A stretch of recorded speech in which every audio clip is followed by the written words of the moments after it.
Mis hermanos, les saludo en el nombre de nuestro Señor Jesucristo. Roberto Miranda con ustedes de nuevo. Quiero continuar con nuestro estudio de este increíble pasaje de Segundo de Reyes, capítulo 6. Llevamos dos estudios y quiero comenzar con el tercero ahora, tocando otro punto de este pasaje. Vimos en el último segmento cómo el rey de Israel escucha esta historia terrible de parte de estas dos mujeres que en su desesperación acuerdan comerse sus hijos, una y la otra. Y hablamos acerca de la situación desesperada de nuestras naciones y la impotencia de los gobernantes para resolver sus problemas. Ahora vemos aquí otro punto, y es que la reacción del rey de Israel, Joram, es interesante. Y déjeme enfocar un momentito la persona del rey de Israel. Es un hombre injusto, un hombre desprovisto de piedad, no es un hombre temeroso de Dios, ha hecho lo malo ante los ojos de Dios. Es un gobernante impío prácticamente, y en parte por la impiedad de ese rey que contamina a su pueblo, esta nación está en la crisis en que se encuentra. Este rey entiende eso, de que hay una conexión entre el castigo de Dios a través de este país que está rodeando a Samaria, los sirios, y el pecado que hay en el pueblo de Israel. Y por eso él, cuando se da cuenta de la terrible situación en que se encuentra su nación, al escuchar a estas mujeres hablar de esa manera, se llena de ira contra el profeta Eliseo y dice: así me haga Dios y aún me añada, si la cabeza de Eliseo, hijo de Safat, queda sobre él hoy. ¿Por qué reacciona el rey de Israel de esta manera y culpa a Eliseo de lo que está pasando en su nación? Yo creo que porque como él sabe que hay una conexión entre el mover de Dios en su nación, representado por el profeta Eliseo, y esta situación terrible por la cual están pasando los israelitas.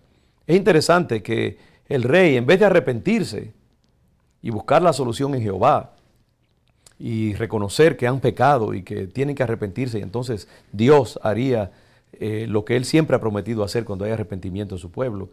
Pero en vez de hacer esto, el rey lo que hace es que se llena de ira y culpa a Eliseo, y por extensión yo diría culpa a Dios también, de la miseria en la cual está viviendo su nación. Y podemos ver que así pasa muchas veces en estos tiempos en que cuando hay situaciones de terrorismo, cuando hay cataclismos terribles de la naturaleza, cuando hay guerras, la gente pregunta ¿dónde está Dios? ¿Y cómo puede Dios permitir estas cosas? ¿Y por qué hay tanta violencia en las sociedades si Dios existe?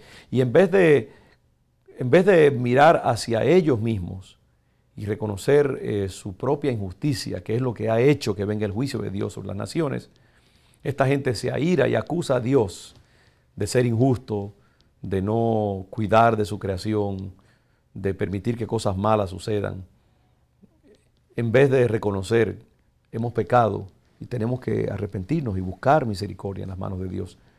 Interesantemente, este rey Joram, el rey de Israel, dice la Biblia que cuando él escucha a estas mujeres y ve lo que está sucediendo, dice que cuando iba pasando, algunos de los ciudadanos se dieron cuenta de que tenía silicio debajo de su camisa. Este rey impío, aún así, está usando de una imagen y de un recurso espiritual, porque el guardar silicio era como una forma de hacer ayuno, era como una forma de sacrificio espiritual, de expresar arrepentimiento, duelo, de buscar la misericordia de Dios, de expresar dolor ante Dios. Es decir, que es curioso que este hombre que es impío, por otra parte, también tiene como un germen allí de fe y de creencia en Dios. Y es lo que está pasando en nuestros tiempos, donde hay muchos gobernantes que, aunque renuncian de Dios y aparentemente rechazan a Dios, rechazan las cosas de la religión, refuerzan leyes que sabemos que son impías y que se acarrean el justo juicio de Dios sobre las naciones. Sin embargo, hay también ahí como un núcleo de fe que todavía puede ser explotado, que puede ser usado. en lo hondo de su corazón ellos saben que Dios existe.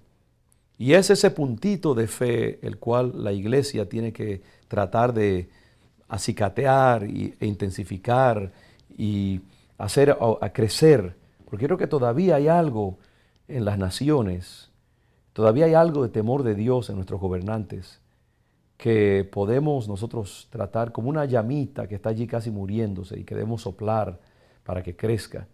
Y la iglesia está siendo llamada en este tiempo para que hable al corazón, hable a ese temor instintivo de Dios que está en los gobernantes y en los líderes y en las naciones, en el pueblo también, y que usemos esa llamita. Todavía no se ha apagado totalmente. Tenemos que suscitarla y llamarla a la vida una vez más, porque Dios quiere hacer algo importante. Sin embargo, muchas veces ese núcleo de fe que está allí escondido se va a manifestar a través de ira y rechazo y resistencia, pero secretamente hay una necesidad de Dios también. Tenemos que creer que Dios está haciendo algo. Hay algo allí en las naciones que todavía puede ser utilizado para llamar a nuestras naciones al conocimiento de Jesucristo. Tenemos que creer que Dios todavía no ha terminado de tratar con los líderes de nuestras naciones y con el pueblo también en general. Qué interesante que este rey reconoce que en Eliseo hay poder para cambiar la historia. Claro que él lo culpa de ser el causante del mal, pero reconoce por lo menos que hay poder en él. Ojalá que llegue el tiempo en que los gobernantes tengan que temerle a la iglesia y saber que la iglesia tiene el poder de Dios para inclusive declarar los juicios de Dios sobre las naciones para que se arrepientan. Ahora mismo tenemos todo lo contrario.